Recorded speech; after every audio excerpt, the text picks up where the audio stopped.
वराह गुफा। वराह गुफा मंदिर वराह मंडप या आदिवराह गुफा भारत के तमिलनाडु में कांचीपुरम जिले में बंगाल की खाड़ी के कोरोमंडल तट पर मामल्लपुरम में स्थित एक चट्टान को काटकर बनाया गया गुफा मंदिर है। ये पहाड़ी की चोटी पर स्थित गांव का हिस्सा है जो रथों और शोर मंदिर के मुख्य महाबलीपुरम स्थलों के उत्तर में 4 किलोमीटर 2.5 मील दूर है। ये 7वीं शताब्दी के उत्तरार्ध की भारतीय रॉक कट वास्तुकला का एक उदाहरण है। यह मंदिर प्राचीन हिंदू रॉक कट गुफा वास्तुकला के बेहतरीन प्रमाणों में से एक है, ऐसी कई गुफाओं में से जिन्हें मंडप भी कहा जाता है। महाबलीपुरम में स्मारकों के समूह का हिस्सा यह मंदिर यूनेस्को की विश्व धरोहर स्थल है, जैसा कि 1984 में मानदंड आईई और इफ के तहत अंकित किया गया था।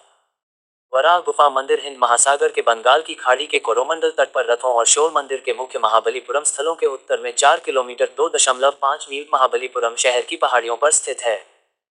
अब कांचीपुरम जिले में ये चेन्नई शहर, जो पहले मद्रास था, से लगभग 58 किलोमीटर 36 मील और चिंगेलपेट से लगभग 20 मील 32 किलोमीटर दूर है। इतिहास। गुफा अपने स्तंभों में बैठे हुए शेरों और गुफा के अंदर दीवारों पर उकेरे गए भित्तिचित्रों में वास्तुकला की एक संक्रमणकालीन शैली को दर्शाती है, जो पल्लव राजाओं महेंद्र वर्मन प्रथम और नरसिम्हावर्मन प्रथम के शासन के दौरान विकसित हुई, जिन्हें ममल्ला के नाम से जाना जाता है। इस शैली को मामल्ला के पुत्र परमेश्वर वर्मन प्रथम द्वारा जारी रखा गया था। ऐतिहासिक शोध ने यह भी पुष्टि की है कि महाबलीपुरम शहर की स्थापना मामल्ला के नाम पर होने के बाद ही हुई थी और सभी गुफाओं और रथों का श्रेय वर्ष 650 ईस्वी के दौरान उनके शासनकाल को दिया जाता है। गुफा में सबसे प्रमुख मूर्ति हिंदू भगवान विष्णु की है, जो वराह या सूअर के अवतार में धरती माता भूदेवी को समुद्र से उठा रहे हैं। इसके अलावा कई पौराणिक आकृतियां भी उकेरी गई हैं। यह महाबलीपुरम का सबसे पुराना ज्ञात स्मारक है, हालांकि इसके छिपे हुए स्थान के कारण ये सबसे अधिक देखा जाने वाला स्मारक नहीं है। पल्लव शैली की विशिष्ट विशेषता यह है कि गुफा के अग्रभाग पर बिना किसी अपवाद के बारीक नक्काशीदार स्तंभ हैं जिन पर सिंह बैठे हुए हैं। ये संरचना 1984 में अंकित यूनेस्को विश्व धरोहर स्थल महाबलीपुरम के स्मारकों के समूह का हिस्सा है। वास्तुकला। यह मंदिर चट्टानों को काटकर बनाया गया एक छोटा सा अखंड मंदिर है, जिसमें 7वीं शताब्दी की गुलाबी ग्रेनाइट संरचनाओं के चट्टानी चेहरे पर एक मंडप बनाया गया है। गुफा छोटे आयाम की है और इसकी योजना सरल है। उद्घाटनों को अलग करने वाले बांसुरीदार स्तंभों में कुशन के आकार की राजधानियां और आधार पर बैठे हुए शेर हैं। कुछ ग्रीको रोमन वास्तुशिल्प शैलियों को भी देखा जा सकता है और कहा जाता है कि बैठी हुई मूर्तियां भारतीय क्रॉस लेग शैली के विपरीत यूरोपीय वास्तुकला में देखी जाने वाली बैठने की शैलियों की समानता रखती हैं।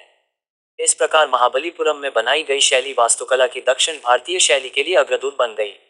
गुफा के अंदर की दीवारों पर कई आकर्षक पौराणिक दृश्य उकेरे गए हैं। विष्णु पृथ्वी को बचा रहे हैं, विष्णु 3 डग ले रहे हैं, गजलक्ष्मी और दुर्गा सभी प्रभावशाली पैनल आदिवराह गुफा में खुदे हुए हैं। मंडप के अंदर दीवारों पर 4 बड़े मूर्तिकला पैनल हैं जो प्राकृतिक पल्लव कला के अच्छे उदाहरण हैं। पार्श्व की दीवारों पर त्रिविक्रम वामन के रूप में विष्णु के मूर्तिकला पैनल उकेरे गए हैं और उत्तरी पैनल, जो बहुत बड़ा है, विष्णु को वराह के रूप में दर्शाता है, जो पृथ्वी देवी भूदेवी को उठाए हुए है, जो प्रतीकात्मक रूप से मनुष्यों की अज्ञानता को दूर करने का प्रतिनिधित्व करता है। इस पैनल में वराह के 4 हाथ हैं, 2 भुजाएं शंख और चक्र लिए हुए हैं, जिन्हें पीछे की ओर दिखाया गया है और सामने की ओर एक भुजा में वह भूदेवी को उठाए हुए हैं। गजलक्ष्मी पैनल पीछे की दीवार पर है, जो समृद्धि की देवी लक्ष्मी के एक पहलू गजलक्ष्मी का प्रतिनिधित्व करता है। पैनल में गजलक्ष्मी के धार्मिक महत्व को अच्छी तरह से उजागर किया गया है। पिछली दीवार पर भी दुर्गा पैनल अज्ञानता पर विजय का सूचक है। त्रिविक्रम पैनल विष्णु को 3 लोकों के भगवान के रूप में दर्शाता है। प्रवेश द्वार के सामने मंडप की पिछली दीवार के मध्य में एक मंदिर के दोनों ओर संरक्षक की आकृतियां खुदी हुई हैं। ये दृश्य एक नया वास्तुशिल्प चित्रण है जिसे विषय के नाटकीयता और यथार्थवाद को बढ़ाने के लिए सराहा गया है। ब्रह्मा पैनल पर ब्रह्मा के 3 सिर संभग या खड़ी मुद्रा में उकेरे गए हैं।